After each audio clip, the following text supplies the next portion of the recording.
Welcome to this Radio QSL video, and this is another 4 cards that we'll show today. First one from Radio Cairo, very nice card. This is one of the nicest cards I've seen from Radio Cairo with one of those Egyptian temples. Very beautiful card.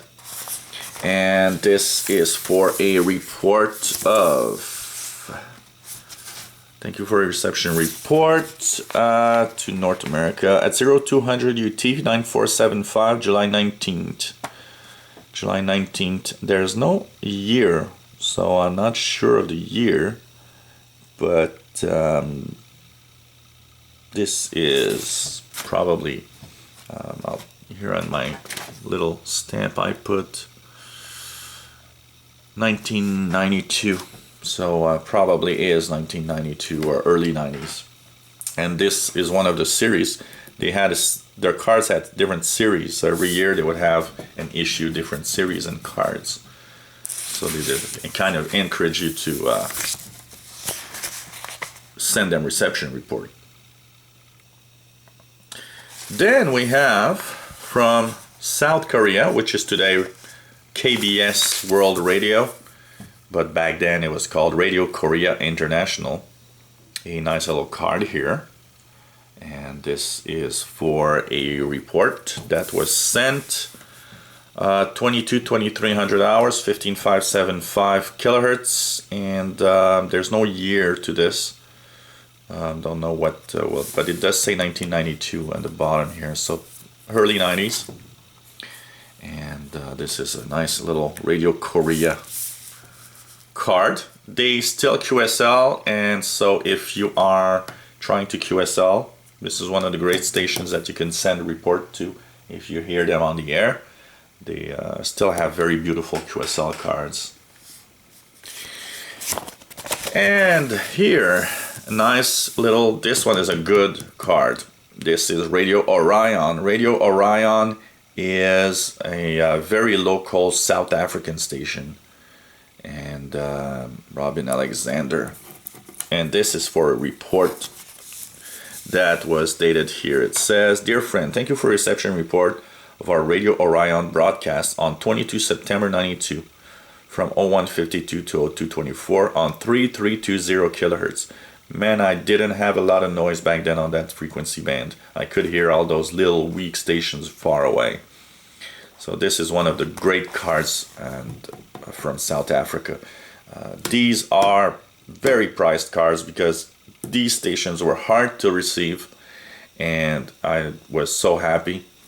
And you see, this is 92. 92 is the year that I got my first really big shortwave radio, my Kenwood R5000. I had a Kenwood R5000. I still have it. It's what actually happened is that it broke down. It had a very big electronic problem, and instead of repairing it, I have a friend of mine that is very good in electronics. And so what I did is I actually bought my ICOM ICRD 500 that you see on my videos, and I gave the Kenwood R5000 to my friend, and I said, look, if you can repair it, then it's yours and you'll be able to listen to shortwave with it. But there's only a catch.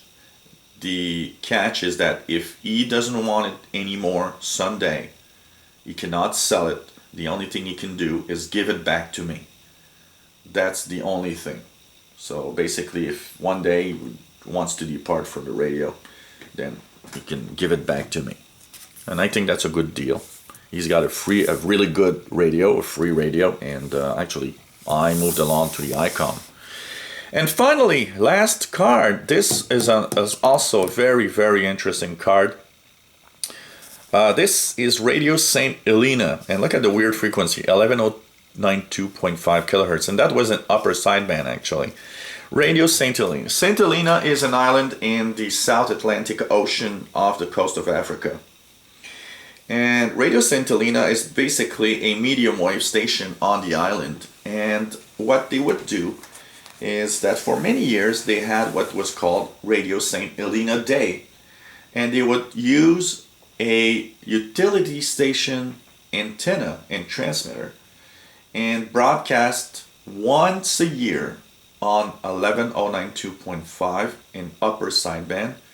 And they had like maybe a 8 or 10 hour consecutive transmission, and it would go from first they would target maybe Asia, Japan, then they would target Europe, and then they would target North America. So it was really, really fascinating, and I remember this is one of the things that I really wanted to do, to listen to every year. This was the thing that all shortwave listeners wanted to do, is listen to Radio St. Helena Day. And they did it for many years, and I don't remember the last Radio St. Helena Day, but it's not that far away. It's a few years back. They had some Radio St. Helena days in the year 2000s. But what happened is, first of all, the utility station that owned that transmitter shut down. So the transmitter was dismantled. In the years that came afterwards, I think they missed out on maybe one or two, and then they came back because a bunch of really nice amateur radio operators decided that they could maybe use an amateur radio transceiver and a kind of a homemade antenna, and try to transmit once again on that frequency with Radio St. Helena Day. And they did it for a couple of years, and now from what I hear is that I don't think Radio St. Helena Day is ever going to come back, which is really unfortunate, but who knows, you never know on shortwave what could happen. And this is, I'm very happy and proud, the QSL card, the official QSL card that they would send out for all listeners that would listen to Radio St. Helena. This is to certify that you heard our station on 23 October 1992 at 2000 UTC on 11092.5 megahertz. Hereby verifying your report with station manager. And that was a card. The card was made on December 2nd, 1992. So this was nice. And the postal service there is very, very unique, because the island is separated and they only have like a boat that comes in with the mail once every 6 weeks. It means that if you send a report, it can take more than 6 weeks before they just receive it. And then you gotta figure out that probably takes another 6 weeks before the boat passes again, takes the mail and shifts, sends it back. So it's really amazing.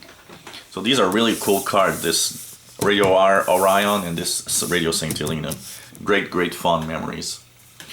So hope you don't think that I talk too much in my videos, but I love talking about the radio and all these QSLs and shortwave, and hopefully it's giving you that little spark that you want to write to all those stations that you hear on the radio bands. So thanks for watching, and hope that you come back to our official shortwave channel. 73